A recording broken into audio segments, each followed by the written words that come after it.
I worked with someone not long ago. She was good at her job, like really good. Every time something needed to be done, she did it. All the things outside her job descriptions, things that kept adding up, that was completely off her plate, but you know what? She was capable.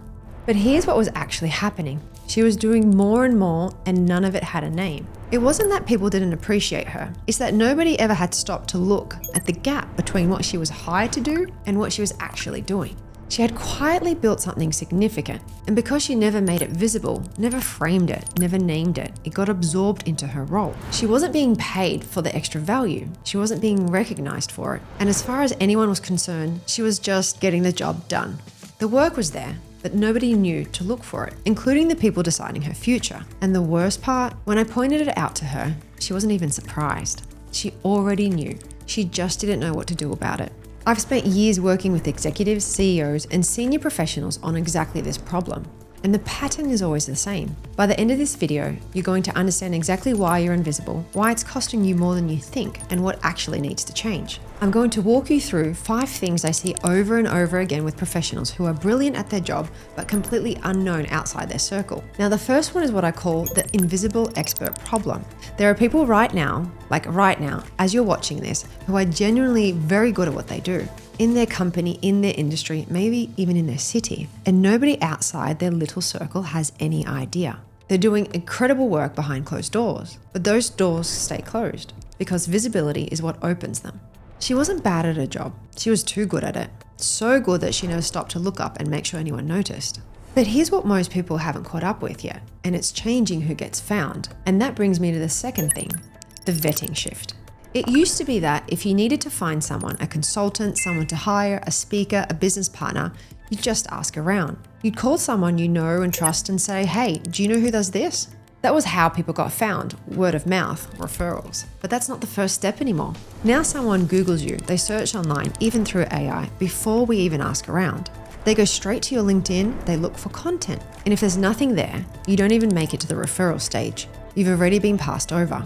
Try it right now. Just Google yourself. What comes up? Now that alone should concern you, but being found isn't enough anymore. The third thing is about what people decide once they do. Social proof has replaced credibility. People use your online presence as a shortcut to decide if you're worth their time, their money, or their trust. They look at your content, your profile, how visible you are, and they use all of that to make a snap judgment about whether you're the real deal. Now I know that doesn't feel fair, but it's just the reality we're in. Social proof has become the currency of professional trust.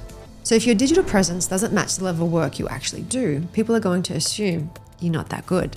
Your absence of presence is a signal. Silence communicates something, and what it communicates is this person is irrelevant. And here's the cruel part. Because the people this affects are usually the ones working the hardest, which leads me to the fourth thing.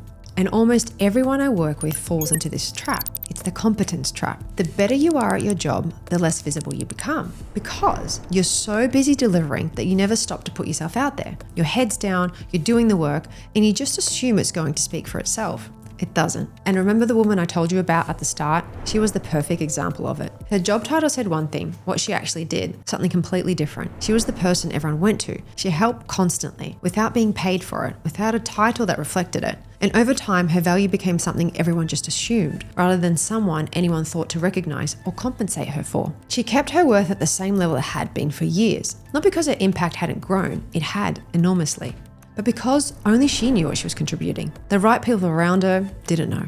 And that's the trap. You're too good at what you do to slow down, but too invisible to actually move forward. The people getting ahead aren't necessarily more talented than you. So what does staying invisible actually cost you? Now this is the last one, and it comes down to one thing, the opportunity cost. Every single day that you're invisible, someone slightly less skilled but way more visible is getting the opportunity that should have been yours. The client, the promotion, the partnership, the speaking gig, all of it. The consulting client who went to someone with a stronger LinkedIn, the job offer that went to the person who had content out there. Visibility isn't a nice extra to have on the side. It translates into money, into career advancement, into access to rooms you didn't even know existed. So when you're invisible, you're not just missing out on recognition, you're leaving real money on the table every single day. Now I know what some of you are thinking. I don't want to post selfies and brag online. So let me be really clear about something. Visibility is not self-promotion. They are not the same thing. Visibility is access.